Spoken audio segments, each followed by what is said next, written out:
नमस्कार, आप लोगों का स्वागत है आरएमएस क्लासेस पर। चलिए बाबू, आज हम लोग इस वीडियो में पढ़ने वाले हैं फोर्स और जो बल या तथा गति का नियम चैप्टर है उसका दीर्घोत्तरीय प्रश्न। ठीक है, तो उम्मीद करता हूँ कि आप लोगों ने लघुत्तरीय, तिलकी और मोशन मेजरमेंट इन सबका भी वीडियो देख लिया होगा। ठीक है, तो हम आते हैं सबसे पहले क्वेश्चन नंबर फर्स्ट पर। क्वेश्चन नंबर फर्स्ट तुमको क्या कर रहा है कि बल की अवधारणा स्पष्ट करें। इस क्वेश्चन का मतलब क्या है? मतलब आपसे पूछ रहा है कि बल के बारे में आप क्या क्या जानते हैं, उसके बारे में आप क्या करें, बताएं। ठीक है, चलो तो आ जाओ।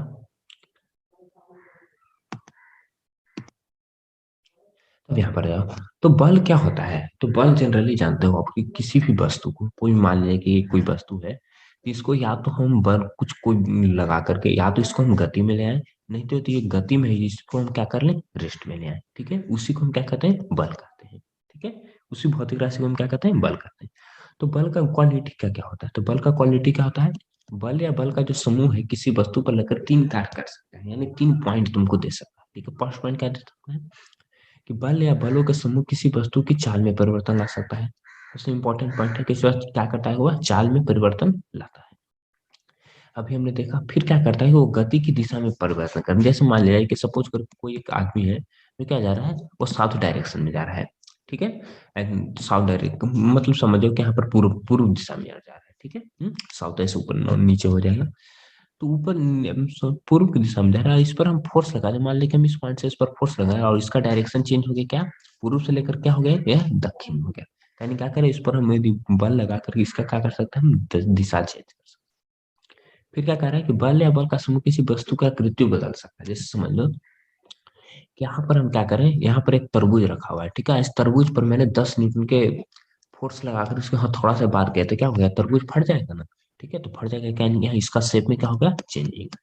ठीक है, चलो सेकंड क्वेश्चन पर आ जाओ। इसमें सेकंड क्वेश्चन क्या कह रहा है कि जड़त्व के प्रदर्शन के लिए एक प्रयोग का वर्णन कीजिए। ठीक है, तो एक प्रयोग मैंने वर्णन किया, क्या कर सुन, तुम सब लोग बस या रेलगाड़ी में जाते हो। ठीक है, तो बस या रेलगाड़ी में क्या होगा, बस या रेलगाड़ी में अचानक चलने से उसमें जो खड़ा यात्री है क्या होता है, पीछे की ओर गिर जाता है। ठीक है, सपोज कर लो कि यही एक बस है। ठीक है, इस बस में समझ लो कि कोई एक आदमी खड़ा है। ठीक है, तो जैसे ही ये बस जो है ये आगे बढ़ जाएगा, ठीक है, पहले से विराम में है और बस क्या है, अब आगे बढ़ा है।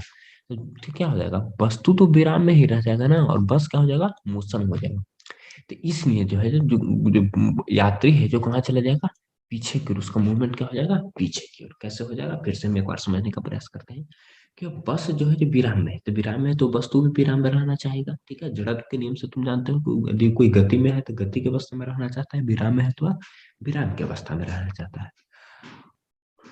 ओके, चलो। ये तो यार रहेगा किस किस अवस्था में रहना चाह रहा है, विराम की अवस्था में। मगर ये क्या करेगा, गति करके, तो गति करेगा तो क्या होगा, बस तो आगे बढ़ गया ना, मगर आदमी जो है जो विराम के विराम में नहीं रहेगा, इसलिए क्या हुआ, थोड़ा सा वह पीछे झुक गया। ठीक है, चलो।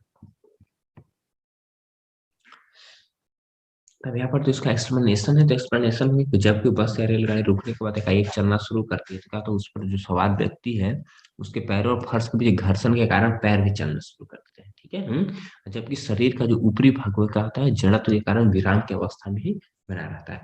इस कारण वो क्या कहता है, गति के विपरीत दिशा में झुक जाता है। ठीक, चलो।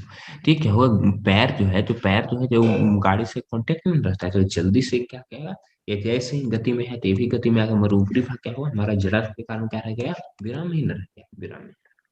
इसलिए क्या हुआ, पीछे केस हो गया। थर्ड क्वेश्चन पर आ जाते हैं कि न्यूटन के द्वितीय गति के नियम से बल तथा त्वरण के बीच संबंध स्थापित करें। ठीक है, तो संबंध स्थापित करने में तो हम सबसे पहले क्या करा है कि इसका पॉइंट पर आते हैं कि इसका पॉइंट क्या होगा ऐसे। तो पॉइंट में देखें, देखा जाएगा किसी वस्तु के संवेग में परिवर्तन की दर उस वस्तु पर लगे बल के क्या होता है, समानुपाती होता है। और वह परिवर्तन क्या होता है, उस बल की दिशा में ही होता है। ठीक है, तो सपोज कर लो कि हमने मान लिया कोई एक वस्तु है। ठीक है, सपोज कर लो कि यही एक वस्तु है। ठीक है, जिसका द्रव्यमान क्या है, m है। ठीक है, और प्रारंभिक वेग क्या है इसका, u है। ठीक है, द्रव्यमान इसका हमने क्या मान लिया है, m है, और प्रारंभिक वेग क्या है, u है। और बाहरी बल इस वस्तु पर हमने क्या लगा लिया, F न्यूटन का फोर्स लगा लिया। F न्यूटन पर जैसे ही इसको फोर्स लगाया तो क्या हुआ, इसका वेग जो है जो चेंज होकर के क्या हो गया, टी समय में चेंज होकर के क्या होगा, उसका वेग जो है चेंज हो गया, u से क्या हो गया, v हो गया। ठीक है, चलो। तब यहाँ पर हम जान जाते हैं कि स्टार्टिंग में इस वस्तु का संवेग क्या होगा, p बराबर mv से, तो क्या हो जाएगा, इससे पी है तो पी बराबर एम वी से प्रारंभिक समय क्या हो जाएगा, पी बराबर एम यू ना, एम यू हो गया। ठीक है। और टी समय के बाद इसका वेग चेंज होकर क्या हो जाता है, भी ना, तो अब इसका समय क्या हो जाएगा, यदि पी वन इसको हम कहते हैं, ठीक है, और इसको पी टू कहते हैं, तो अब क्या हो गया, एम भी ना, तब हो गया एम भी। पहले से कितना था, एम भी था, अब क्या हो गया, एम यू था, अब हो गया एम भी। क्या कर रहा है, टी समय में, ठीक है, टी है, ठीक है, तो टी समय में वस्तु के समय में परिवर्तन क्या होगा, P two minus P one. तो तो बल की जो परिभाषा होती है वो क्या होती है, संवेग में परिवर्तन बटा समय ना, तो संवेग में परिवर्तन क्या होगा, P two minus P one बटा टी ना, बटा टी। तो पी टू क्या हो गया, एम भी ना, पी वन क्या हो गया, एम यू ना, बटा टी ना, बटा टी। ये दोनों पॉइंट्स हम एम कॉमन ले सकते हैं, जैसे हम एम कॉमन लेंगे तो क्या हो जाएगा, भी माइनस यू हो गया, अरे बटा टी ना, बटा टी। तो भी माइनस यू बटा टी हमने क्या पढ़ा है, एन पढ़ा है, जैसे हमने हम लोगों ने पढ़ा था मोशन में बराबर भी माइनस यू बटा टी। तो टी बराबर क्या हो जाएगा, भी माइनस यू बटा ये, इसको इसी तरह से हम कर सकते हैं, तो ये बराबर भी माइनस यू बटा टी फॉर्मूला है ना, तो भी माइनस यू बटा टी। तो एम में कर दिए, ठीक है, यानी एम में आ गया, ठीक है। चलो, तो यहीं से आ गया एफ जो का वैल्यू आ गया क्या, एम में, तो यही ना रिलेशन तुमसे पूछ रहा था, तो रिलेशन। नेक्स्ट क्वेश्चन आ जाओ। न्यूटन के थर्ड गति के नियम को लेकर उसको एक प्रयोग द्वारा सत्यापित करें। तो न्यूटन के थर्ड का के नियम क्या होगा, क्रिया तथा प्रतिक्रिया दो भिन्न वस्तुओं पर लगते हैं, यानी क्या होगा, किसी भी वस्तु पर बराबर में विपरीत प्रतिक्रिया होती है, एक का कहलाता है न्यूटन का थर्ड लॉ कहलाता है, ठीक है। चलो, इसमें क्या हो जाएगा कि एक ही वस्तु पर, यानी इसमें न्यूटन के थर्ड लॉ में क्या हो जाता है, हमें दो वस्तु चाहिए, तो मान लिया जाए कि एक वस्तु है, इस पर यदि हम 5 न्यूटन का फोर्स लगा रहे हैं, ठीक है। ये भी जो वस्तु है जिस पर कितना लगाएगा, यदि कुछ कुछ से हम इस पर फोर्स लगाते तो ये भी, ये जो वस्तु है ये भी इस पर कितना लगा, 5 न्यूटन का फोर्स लगा, भले ही अलग डायरेक्शन में, मगर 5 न्यूटन का ही फोर्स लगा है, ठीक है। चलो, तो इससे पे एक पॉइंट और निकाला जाता है न्यूटन के थर्ड लॉ से, तो कि न्यूटन के थर्ड लॉ सत्यापित करने में हमें क्या चाहिए, दो वस्तु चाहिए, ठीक है, क्योंकि तभी तो एक वस्तु दूसरा पर लगाएगा और वही वस्तु उस पर लगाएगा, दोनों का फोर्स क्या होना चाहिए, समान होना चाहिए, सिर्फ डायरेक्शन अलग है। तो उसका उदाहरण का तो क्या लगा, नदी के किनारे जब हम कूदते हैं, तो नदी के किनारे यदि हम नाव पर तुम चढ़ रहे हो, तो नाव से जैसे ही कूदे होते कहा जा, नाव को अपने पैरों के क्या होगा, तो पीछे की ओर धकेलते हो, तभी ना, तो नाव का झटके से पीछे की ओर हट जाता है, ठीक है, अर्थात उसके द्वारा जो प्रतिक्रिया पर जो बल बल लगाया गया, उसी के कारण हम क्या करते हैं, आगे कूद पाते हैं, जितना तेज से उसको पीछे के धक्का देंगे उतना ही तेजी से उनको क्या करेगा, आगे के फेंक देगा। नेक्स्ट आ जाओ।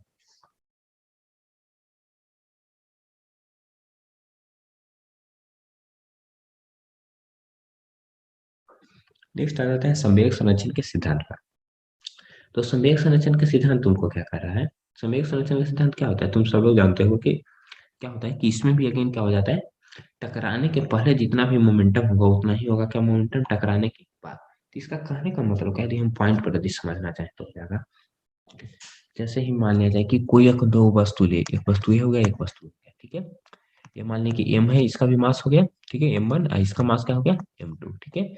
ये यू वन के स्पीड से चल रहा था, ये किसके स्पीड से चल रहा था, यू टू के स्पीड से, ठीक है।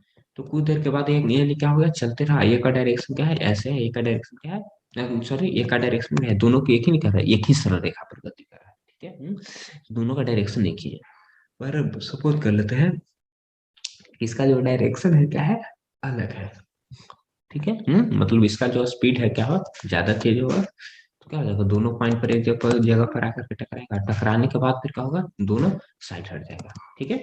चलो, तो जब दोनों जब टकराने के बाद जब हटेगा, तो इसी का जो हमें कंजर्वेशन ऑफ मोमेंटम पूछ रहा है, तो हम लोग जानते हैं कि क्या होता है कि टकराने के पहले और टकराने के बाद क्या होता है, दोनों बराबर ना, यही हमें क्या करना है इस क्वेश्चन में, प्रूव करना है, ठीक है। चलो आगे आप तो ध्यान से देखना।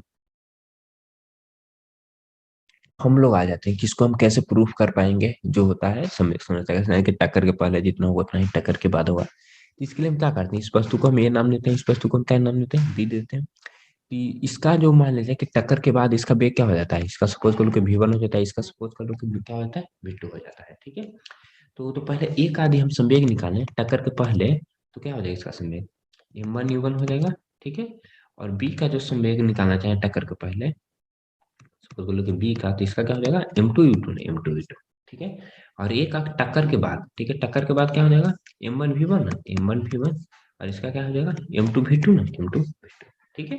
चलो, तो अब हम लोग क्या करते हैं कि ए में कितना संवेग परिवर्तन हुआ, तो संवेग परिवर्तन कितना हो जाएगा ए में, m1v1 माइनस m1u1 ना, m1u1, इसका क्या हो जाएगा m2v2 माइनस m2u2 ना, m2, ये सब इसका क्या होगा संवेग में परिवर्तन। ठीक है।